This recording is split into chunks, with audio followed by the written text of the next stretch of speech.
Good morning everybody.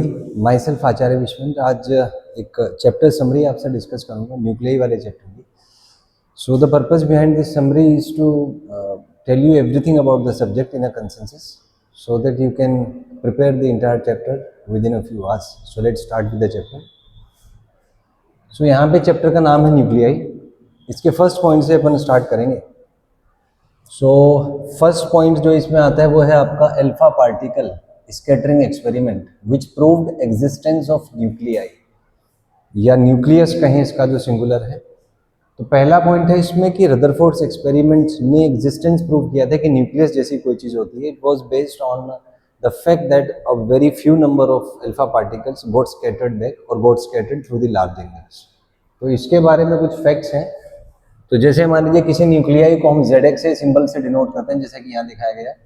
ए यहाँ पे मास number होता है which is equal to number of protons plus neutrons, and Z is the atomic number which is number of protons in a given nuclear. तो ये इसका पहला point है। ZX is the symbol of the nucleus. किसी particular nucleus को बताने का ये सिंबल है जिसको हम ZXA से डिनोट करते हैं। उसके बाद नेक्स्ट पॉइंट आता है इसमें कि इसका जो रेडियस होता है न्यूक्लियस का, it is R is equals to R0 A raise to power 1/3, जहाँ पे R0 है 1.2 फेम्टोमीटर। फेम्टोमीटर माने 10⁻⁻15 मीटर या 10⁻⁻13 सेंटीमीटर। ये दोनों चीजें यहाँ से आ जाएंगी।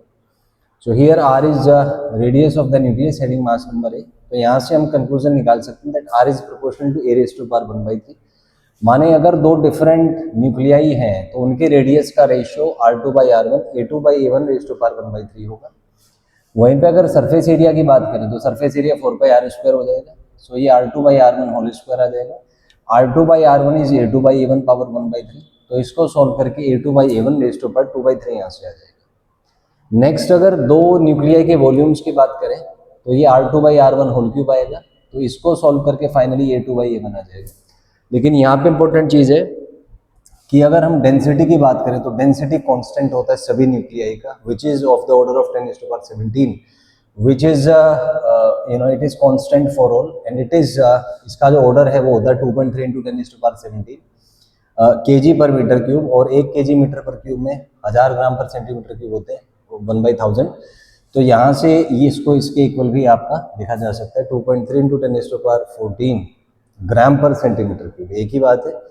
तो यहाँ से आप देख सकते हैं, and it is nearly constant and comparable to neutron star. ये भी आया हुआ क्वेश्चन है नीट में कि जो न्यूक्लियस का डेंसिटी है वो किसके कंपेरेबल होता है। So it is comparable to the neutron star, एक बात। और दूसरी बात, इसका ऑर्डर होता है 10⁻17 kg पर मीटर क्यूब और 10⁻14 ग्राम पर centimetre.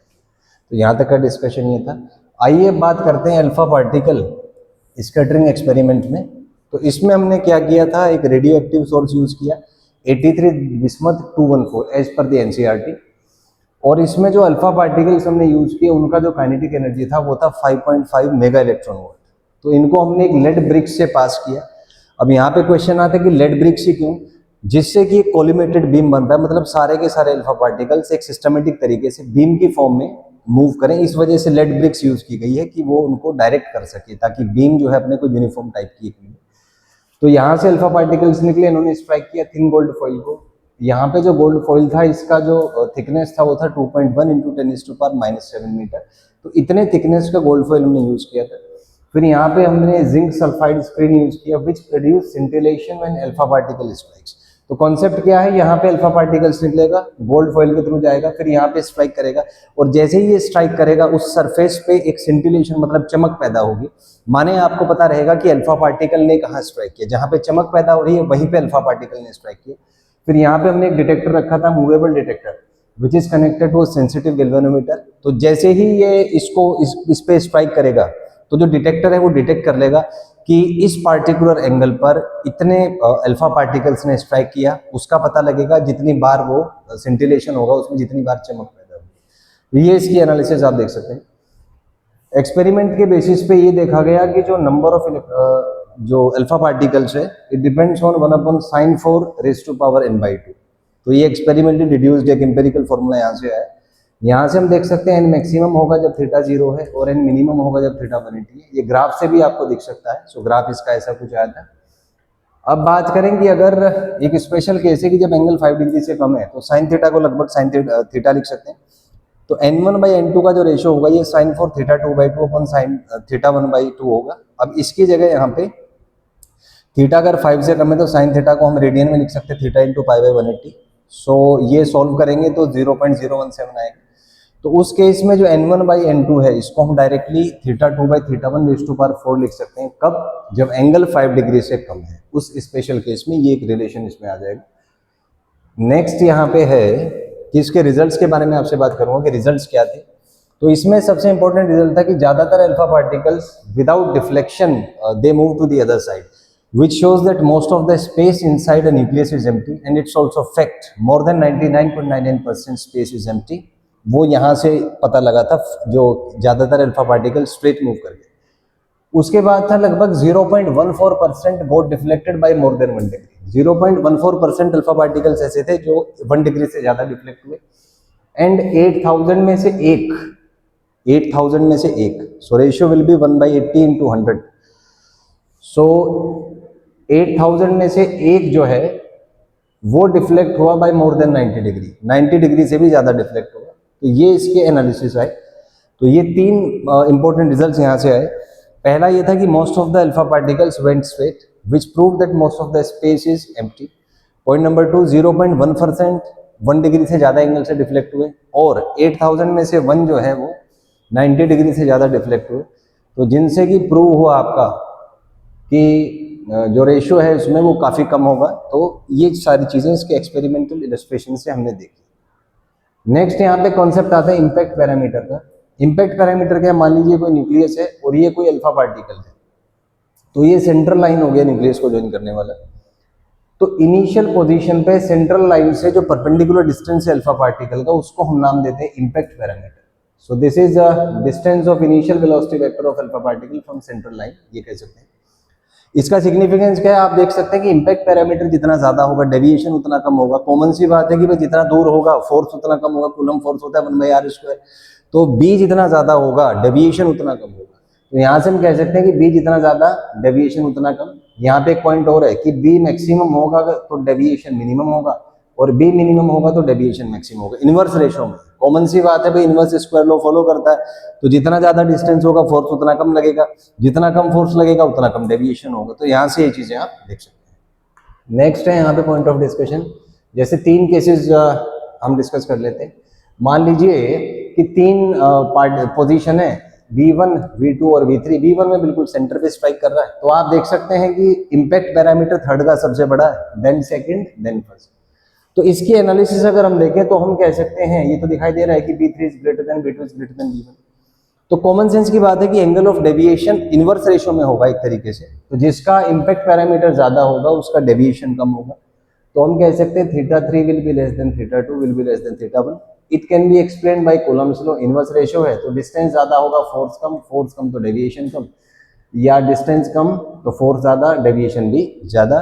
Which is an analysis of that how with increase in impact parameter deviation decreases. So ये जो फोर्स लॉ है कूलम्स लॉ का 1/r², उसका एक कह सकते हैं इनडायरेक्ट एक प्रूफ भी है, उसका एक्सपेरिमेंटल इलस्ट्रेशन भी है। तो ये चीज है। नेक्स्ट यहाँ पे 4th पॉइंट आता है आपका न्यूक्लियाइड के बारे में बात करूंगा। तो न्यूक्लियाइड मतलब बहुत सारे न्यूक्लियस को जब एज ए होल डिस्कस करें तो 3 कंसेप्ट यहाँ पे हैं। पहला है आइसोटोप का, दूसरा है आइसोबार का और तीसरा है जी आइसोटोन्स का। आइसोटोप्स में क्या है, जिनका एटॉमिक नंबर सेम है बट मास नंबर डिफरेंट है। एग्जांपल है आपके 1h1, 1h2, 1h3। आइसोबार जिसका मास नंबर सेम है लेकिन एटॉमिक नंबर डिफरेंट है, जैसे 1h3 और 2h3 इसके एग्जांपल आ गए। आइसोटोन जिसमें न्यूट्रॉन का नंबर सेम है, जैसे 80Hg 198 और 79Au 197। ये 3 कंसेप्ट हो गए न्यूक्लियाइड से रिलेटेड। 5वां कंसेप्ट है यहाँ पे AMU, जिसको एटॉमिक मास यूनिट कहते हैं। डेफिनेशन है 1 AMU is 1/12 mass of carbon atom, carbon 612। अगर आप यहाँ से कैलकुलेशंस करेंगे तो 1 AMU आ जाएगा आपका 1.660539 इंटू 10⁻27 kg। और अगर इसके एक मास एटम के मास की बात करें तो ये लगभग होता है 1.992647 into 10⁻26 kg as per the NCERT data. Next is ये है कि जनरली ये मल्टीपल्स ऑफ 1 AMU है। कोई भी आप एलिमेंट ले लीजिए, उसका जो एटॉमिक मास होगा जनरली मल्टीपल्स ऑफ AMU में होता है, जैसे हीलियम का 4 है तो ऑक्सीजन का मान लीजिए कि 16 है, तो उस तरीके से जनरली ये AMU के मल्टीपल में होता है, but there are certain exception, जिसमें एक्सेप्शन है यहाँ पे आपका क्लोरीन, क्योंकि क्लोरीन का जो एवरेज एटॉमिक मास है it is 35.46 atomic mass unit, तो ये इसमें एक्सेप्शन है। फिर यहाँ पे कॉन्सेप्ट आएगा आपका एवरेज एटॉमिक मास का, तो एवरेज एटॉमिक मास होता है M1 प्लस N2 M2/100, ये भी NCERT में दिया हुआ है, जहाँ पे M1 का जो है N1% अबंडेंस है और M2 का है जी N2% अबंडेंस। तो इस तरीके से आप एटॉमिक मास का एवरेज कैलकुलेट कर सकते हैं। इसी को मैथमेटिकली सिग्मा से भी डिनोट किया जा सकता है, N आइसोटॉप्स हैं तो ये आ जाएगा। एग्जाम्पल इसमें क्लोरीन का दिया हुआ है, तो क्लोरीन के 2 आइसोटोप है जिनका अबंडेंस होता है 75.4% और 24.6%। इसका एटॉमिक मास इतना 34.98, इसका 36.98। यहाँ से आप सोल्व करेंगे तो एटॉमिक मास इसका एवरेज जो है वो कैलकुलेट होगी 35.46 AMU आ जाता है। यहाँ से एक कंसेप्ट आप देख सकते हैं। अब इसके बारे में कुछ स्टैंडर्ड फैक्ट्स हैं, जैसे हाइड्रोजन का जो मास है वो होता है 1.00866 एटॉमिक मास यूनिट। इसको अगर आप केजी में सॉल्व करेंगे 1.6749 इंटू 10⁻⁻27 kg आ जाएगा।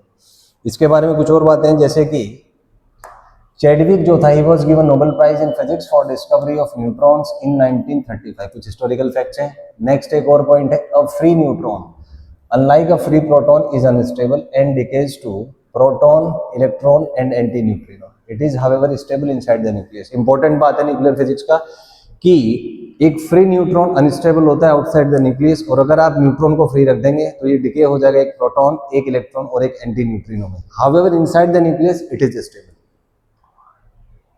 नेक्स्ट आता है यहाँ से मास एनर्जी इक्विवेलेंस। तो एल्बर्ट आइंस्टाइन का वन ऑफ द कॉन्सेप्ट था एनर्जी मास इक्विवेलेंस, जिसमें था कि m मास के कोरस्पॉन्डिंग एनर्जी होता है is equal to mc²। em का ग्राफ स्ट्रेट लाइन होगा, tan थीटा हो जाएगा E/m which is equal to c² which is very large. So these are the postulates for this. तो ये इसमें डिस्कशन के पॉइंट्स हैं। आगे चलते हैं। नेक्स्ट यहाँ पे 7th कॉन्सेप्ट आता है ये मास डिफेक्ट का। तो मास डिफेक्ट का पहले हम कंसेप्ट समझते हैं क्या है। तो मान लीजिए कि न्यूक्लियॉन्स फ्री स्टेट में है, मान लो कि हीलियम का एक एटम ले लीजिए, उसका न्यूक्लियस देख लीजिए, तो न्यूक्लियस में एक प्रोटॉन और एक न्यूट्रॉन होगा। तो अज्यूम करें आप कि प्रोटॉन और न्यूट्रॉन अभी आउटसाइड द न्यूक्लियस बने नहीं है, हीलियम का न्यूक्लियस बना नहीं, it is outside the nucleus. मान लीजिए उसका कुछ मास है m1। अब by certain reactions, certain interaction of the electric fields, electrostatic fields, a nucleus is formed। तो न्यूक्लियस जब फॉर्म हुआ एक प्रोटॉन एक न्यूट्रॉन से, मान लीजिए मास कुछ m2 हो गया, तो experimentally it has been found कि m2 is less than m1 और m1 is greater than m2। तो उसके मास में कुछ कमी आ जाती है। It's very strange thing. इसी कमी को हम नाम देते हैं मास डिफेक्ट का, which is responsible for energy production in nuclear fission and nuclear fission reactions। So ultimately energy is connected to the mass। आप सोचे कि न्यूक्लियस में या न्यूक्लियर फिशन या फ्यूजन की बात करें, उसमें एनर्जी कहाँ से आता है? So the energy comes at the cost of the mass of the nucleons. तो उसमें कॉन्सेप्ट है कि न्यूट्रॉन प्रोटॉन जब मिलते हैं टू फॉर्म अ सिस्टम, उनका मास कम हो जाता है, और वही मास यूज होता है एनर्जी की फॉर्म में। उसी मास को आप एनर्जी की, जो मास कम हुआ उसके कोरस्पॉन्डिंग एनर्जी बनी, and now you can use that energy. जो एटॉमिक बम का कॉन्सेप्ट है एग्जैक्टली वही है, न्यूक्लियर फिशन रिएक्शन पे बेस्ड होता है। तो उसमें यूरेनियम के न्यूक्लियाई पे 235 न्यूक्लियाई पे न्यूट्रॉन्स आप बम्बार्ड करते हैं, बेरियम और क्रिप्टॉन की फॉर्म में वो डिसइंटीग्रेट होता है, लेकिन इस पूरे प्रोसेस में मास डिक्रीज हो जाता है और उसके कोरस्पॉन्डिंग एक एनर्जी रिलीज होता है। और इट इज पर एस्टिमेशन एक फिशन में करीबन 200 मेगा इलेक्ट्रॉन वोल्ट एनर्जी आता है। तो आप कल्पना करें जब एक मान लीजिए कि 1 kg यूरेनियम आपने यूज किया, तो कल्पना करें कि उसमें कितना एनर्जी रिलीज होगा। तो आप सबने पढ़ाई होगा 1945 वर्ल्ड वॉर में हिरोशिमा और नागासाकी पे एटॉमिक बॉम्ब्स यूज किए थे, और उसका इम्पैक्ट ये था कि बॉम्ब डलने के 5 मिनट के अंदर ही लाखों लोग मारे गए थे। और उसमें आज तक जो बच्चे हैं वहाँ पर वो विकलांग पैदा होते हैं, उनमें अब तक जेनेटिक म्यूटेशंस हैं, अब तक वो रेडियो एक्टिविटी लेवल अब तक वहाँ पे सेफ नहीं है। So this is the impact of the immense amount of energy which got radiated, and जो कि मास डिफेक्ट की वजह से आती है। तो ये इसका फिजिकल सिग्निफिकेंस है। तो इसको थोड़ा साइंटिफिक तरीके से पढ़ेंगे। मान लीजिए कि न्यूक्लियॉन्स जो है वो फ्री स्टेट में है, इनका मास है m1 when they are in free state, और फ्री स्टेट का मतलब है इनफाइनाइट सेपरेशन है, उनके बीच में कोई फोर्स की कनेक्टिविटी नहीं है। और मान लीजिए इन्होंने किसी मैकेनिज्म के थ्रू एक न्यूक्लियन बनाया and they are inside the nucleus. तो कंसेप्ट ये है कि ये जो मास m1 है, ये कुछ मास मान लीजिए m2 है, तो this is there is an energy associated which explains the reduction in the mass. तो ये है कि न्यूक्लियस जब बन गया तो न्यूक्लियंस का जो मास है it is less as compare to mass of nucleus in the free state. So we use the concept of this energy, binding energy, to explain the difference in the mass. तो इसका मतलब ये कि जो मास में कमी आई वो एनर्जी में कन्वर्ट हो गया होगा, जिसको हम binding energy of the system कहते हैं। यहाँ पे आप देख सकते हैं मैंने डबल साइडेड एरो यूज किया है। इसका मतलब ये है कि अगर न्यूक्लियस बना देंगे तो इसके साथ एक एसोसिएटेड एनर्जी बाहर निकल जाएगा सिस्टम से, and you can use that energy for various purpose. इसका उल्टा भी ठीक है कि अगर न्यूक्लियंस को आपको फ्री करना है, if you want to free the nucleons, तो आपको उसको कुछ एनर्जी देना पड़ेगा which is called the binding energy of the nucleus. और जितना ज्यादा बाइंडिंग एनर्जी होगा उतना ज्यादा न्यूक्लियस स्टेबल होगा, उसको तोड़ना उतना मुश्किल होगा। ये आप शायद यहाँ से कंसेप्ट इसका फील कर पा रहे होंगे। So this is concept for this. Coming to the mathematics, so mass defect is delta m which is given by m1 minus m। अब यहाँ से बाइंडिंग एनर्जी कैसे कैलकुलेट करेंगे? So binding energy is mass defect into c square, जो mass energy equivalence था वहां से आप निकाल सकते हैं। तो अगर एक न्यूक्लियस आपको दिया हुआ है zx है, तो इसके लिए मास डिफेक्ट होगा zmp plus a minus zmn minus m into c square. यहाँ से देख सकते हैं आप